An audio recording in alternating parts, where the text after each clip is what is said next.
গেল মঙ্গলবার রাজধানীর একটি হাসপাতালে চিকিৎসাধীন অবস্থায় মারা যান দেশের খ্যাতিমান শিল্পপতি এইচআরসি গ্রুপের চেয়ারম্যান সাঈদ হোসেন চৌধুরী। তিনি কর্ণফুলী গ্রুপের প্রতিষ্ঠাতা চেয়ারম্যান হেদায়েত হোসেন চৌধুরীর ছেলে এবং কর্ণফুলী গ্রুপের ব্যবস্থাপনা পরিচালক ও সাবেক সংসদ সদস্য সাবের হোসেন চৌধুরীর বড় ভাই।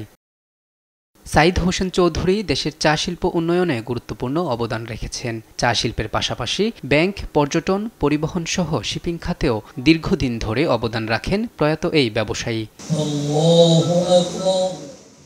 বুধবার রাজধানীর পরিবাগে জানাজায় নামাজ শেষে পারিবারিক কবরস্থানে তাকে দাফন করা হয়। এ সময় উপস্থিত শুভাকাঙ্ক্ষীরা তার মৃত্যুতে শোক প্রকাশ করে তার পরিবারের প্রতি সমবেদনা জানান। কোনো ভুল করলেও স্যার সুন্দরভাবে আমাদেরকে বুঝিয়ে দিতেন।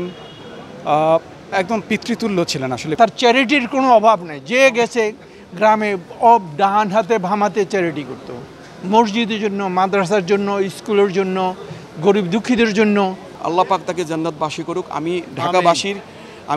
ঢাকার ছেলে, আমি ঢাকাবাসীর পক্ষ থেকে আমার স্যারের জন্য সবার কাছে এবং দেশবাসীর কাছে আমি দোয়া চাচ্ছি। এরপর বড় ছেলে হালিফ রইস চৌধুরী তার বাবার জন্য দেশবাসীর কাছে দোয়া চান। আপনারা ওনার জন্য দোয়া করবেন। উনি যদি আপনাদের কোনো কষ্ট দিয়ে থাকে, দোয়া করে ওনাকে মাফ করে দিবেন।